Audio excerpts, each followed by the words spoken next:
Hello and welcome to this hopefully quick overview of the new city mapping functionality in Worldographer. We're porting a bunch of the functionality from Cityographer to a newer user interface in Worldographer, as well as adding a bunch of additional features and improvements, particularly around configuration of the map data, which you'll see in a moment. But what you see in front of you now is the dialog that appears when you go File New, and you get some settings for the size of your map, as well as if you wanted to do everything in one step, you've got these options for the background texture, population. Does it have a coast, and where does that coast begin and end? Same with a river, main roads, towers, street layout, and so on. Or you can do a blank map by checking this box, and that's still going to use the background texture, but it's not going to use any of the rest of the stuff at the moment, because you'll have the option to set those values as you go about building the map. And that's great because you can have the system kind of generate the one step and then tweak it before you go on to the next step. And you can also hand place everything. All the buildings are just features that you can move around. All of the coasts and streets and so forth are just shapes that you can also add to, remove, and move around as well. So I'll just generate map there, and that gives us our blank map, and I can kind of drag this a little bit and kind of set this to the largest value possible here so we can see as much as possible. I'm gonna go here. So the first step would be to generate a coast, and so we've got this these extra values on the generate menu. Going forward, before we go to release, one of the things I'll be changing is just make it so that these values are available when you're editing a settlement map, which is what we use for the cities and villages and towns. And these other values up here are available only when you're doing a world map or a continent or a kingdom map. So we go generate coast, and we have clock positions for where that coast should begin and end. And if I wanted to go roughly across the top of the map, I can go 10 to 2 o'clock. Click OK, and there we have it. We have a nice little coastline. This is just a shape. We can go to shapes, and you can, in fact, let me do it. So go to select, pick that, and you've got all the points, and then you could go ahead and be dragging those points around if you wanted to. You can also undo and redo that, and you could also, hand place it. You can create a polygon to just create it, but you'd want to make sure that you've got it set to a coast. Because the system uses that value, that tag, that it's a coast, to make sure that it doesn't put streets and buildings over it. Moving on, the next step would be to generate a river. And here I do want it to go 12 o'clock, so it kind of finishes up over there. And we'll just go straight up and down the map almost. Now there's going to be some randomness to it, but it gives us a river that's got a little bit of a couple of small bends, so that's good. Again, just another shape. You can hand edit that. Going on to generating the main roads. So the main roads are what we use in Cityographer and in here to kind of generally to determine the city center. We'll be adding an additional menu item that allows you to say the city center is at a specific location instead of where two roads meet. But for the sake of argument, at the moment, we're going to use this. And we can just use the default values and see what we get. I don't really care for that, so I'm going to undo it, and then I'm going to generate again. Main roads, just do one more time. Now these values change around every time, and I don't like that one either, so we'll undo that one as well. Generate main roads, and this time we'll just think about it. So I do want something going from 3 to 9, so that's good. And then 12 o'clock, we want 1 o'clock because 12 o'clock might be too close to the river. Let's go 7 over here. Let's see what we get there. Okay, except for the fact that that is over the, that intersection is over the river. That would have been good. But so we'll undo, configure, generate main roads one more time. But you can see how easy it is, even though I'm kind of struggling with this, to be honest. But at least it's easy to do them over and over again. If you'd like. Okay, so I like that one. Finally, you can see that the roads don't extend off into the river or into the ocean here. However, we can cross a river, it just means we have a bridge there. It's not two bridges, in fact. So we'll go with that. The next step would be to generate the streets. So I'm going to go with a haphazard layout because I just happen to like this better. Click OK. And after a moment, we've got our street network here. Now, this is all also just shapes as well. So I can go to line, and I can say I want a textured line that is cobblestone light because that's what we just happen to be using. I believe that these are 22% of a particular hex, or 20, we'll go with 22, 23, something like that. The other important thing is here for the tags, we do want to tell it that it's a road, so that it will place buildings on there later.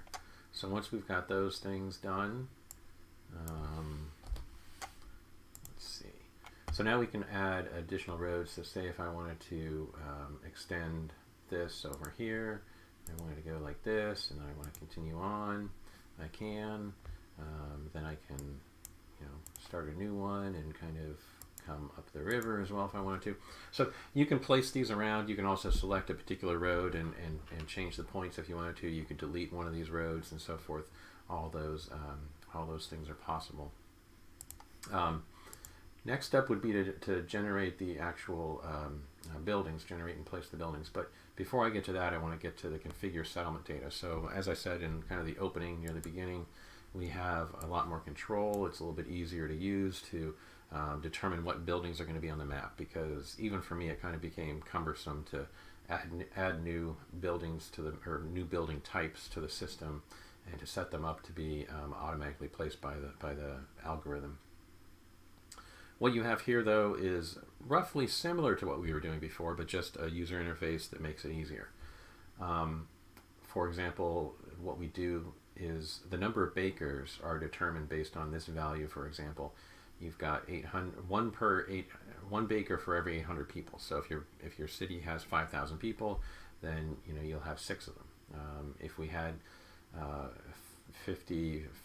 5,600, then we'd get 1 more baker, and so forth for all those different types. There's also some pattern matching going on. So if you had, for example, let's talk about the blacksmith. If you had dwarven blacksmiths in the city and you wanted to make them different, you wanted to, change some other values for them, or you wanted to change their population a little bit, you could add a dwarven blacksmith. And so any building type with dwarven blacksmith in the name would match and use those values, whereas any building type that doesn't have blacksmith in the name would use the generic blacksmith type. And that's even more, that's even more important with the building descriptions, which I'll get to in a moment. But these other values here just determine, is it on the road? Is it a farm? Doesn't really matter at the moment with the current algorithm, but maybe we'll get back to that. The placement, is it away from the city center? Is it near the city center? Or does it matter? If you set any, then you don't care where that building type is. But some major buildings you might want to have in the city center, and some other buildings, if they're butchers and stuff, maybe they're not allowed to be in the city center. And so this is how many hexes away or near it has to be if this is set to away or near.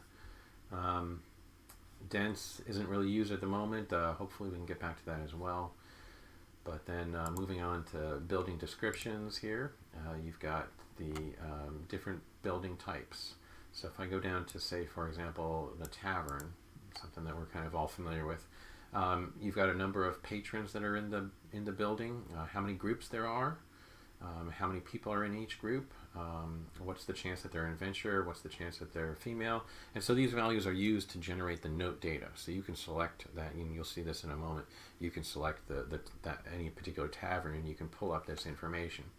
Those same values for the different staff that are there, and then also the items that are available for sale in a store. You can have a table of information there for all the prices and how likely they are to be available and so forth. And again, we're doing the same sort of pattern matching. So with the tavern, if you had elven taverns and dwarven taverns, you can set up their inventories to be separate, to be different than the generic tavern, for example. And in the system, it's going to use those tavern icons. And so if there's 3 different Dwarven Tavern icons and there's 3 Dwarven Taverns, it's randomly going to pick among those 3, and you could have 2 of one and 1 of the other 2, or you might have 1 of each. You know, it just depends. It's all random. Same thing for the Elven Taverns, and then the generic taverns. You can have, you know, generic tavern A, B, and C, and then it's going to randomly pick among those 3 for however many taverns should be in the city. So that's all there. And then moving on to the other 2 tabs here, just to be complete. Races, this is who's in your city. You can set the percentage chance that each particular race is there, their ages, and then you can what languages they use. And Worldographer already had a way to configure the languages that are being used for creating the names, and so this just kind of controls how many of each, or what percentage of each name type you'll have. In other info over here, this is everything else. So we have a way to do custom names for some of the building types that we're still kind of working on, but these values would get used for that. So you can have, you know, the whatever, the black, you know, the Black Priest or whatever. You can have a tavern name like that, or the Golden Coin might be your shop name, for example. These other things, the adventure background and occupations and quirks, that controls a little bit of data that we give you about each person there. And the remaining buildings is when we generate the city, a large number of the buildings aren't special. They're not the temples, they're not the taverns, they're not the bakers even. They're just houses. And this line here gets used to power that. So that covers that dialogue. So with that out of the way, I can actually finally show you the generate place building step. And so here, our default is to have a population of 5,000. We click OK, and it's going through its process to place 1,305 buildings in this case.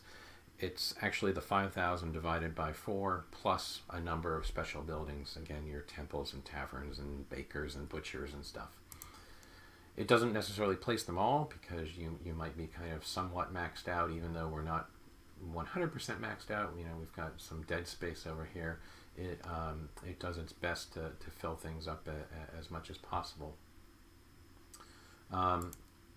Viewing the options, so I can, in fact, from a previous use of the program, I had tavern kind of preset, but you can see these little yellow note highlight things, and if I zoom in more, you can kind of see what the art looks like on these. Let me turn off the notes.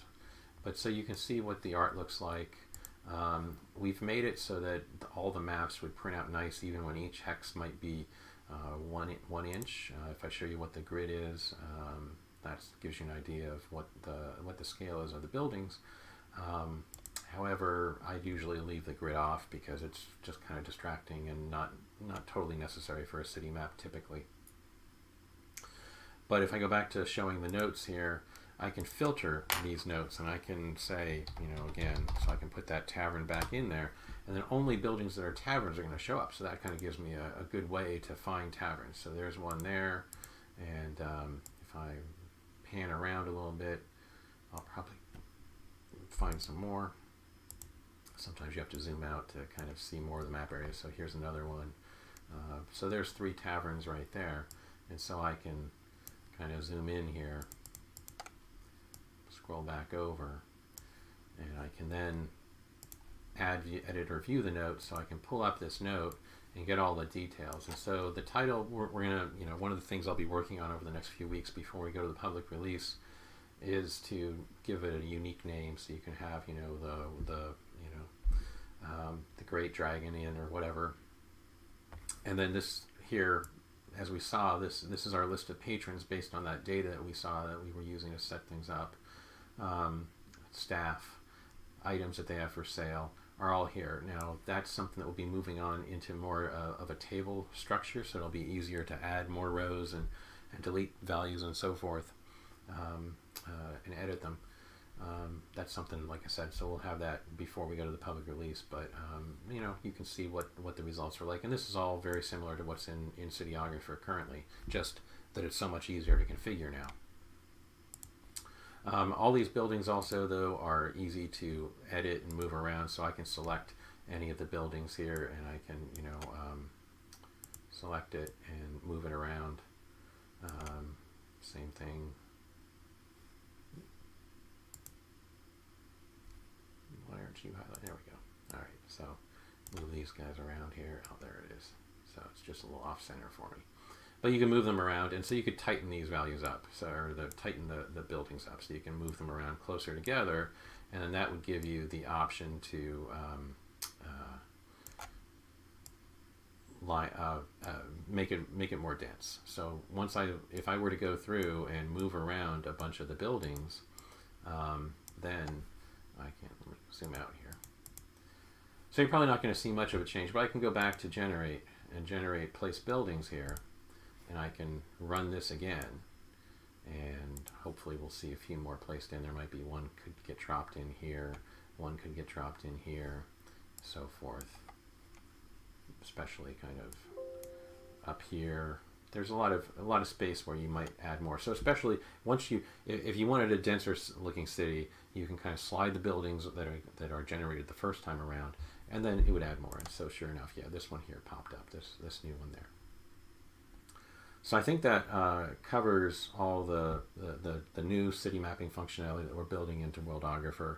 I hope you're excited about it. I think it's really cool that you can, just say, oh, well, you're traveling through the countryside, you're traveling to the other country, and you pass by this one village, and they're like, oh, well, we want to stop in that village. We're tired, we're whatever. It's just a good stopover point.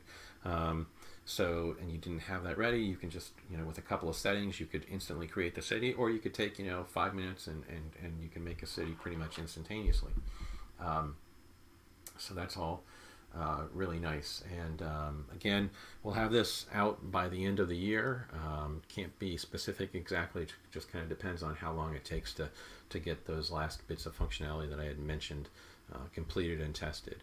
But we're on Patreon with this. Again, if you support us before we release, then we can give you a free key to the city mapping functionality if you've already got Worldographer.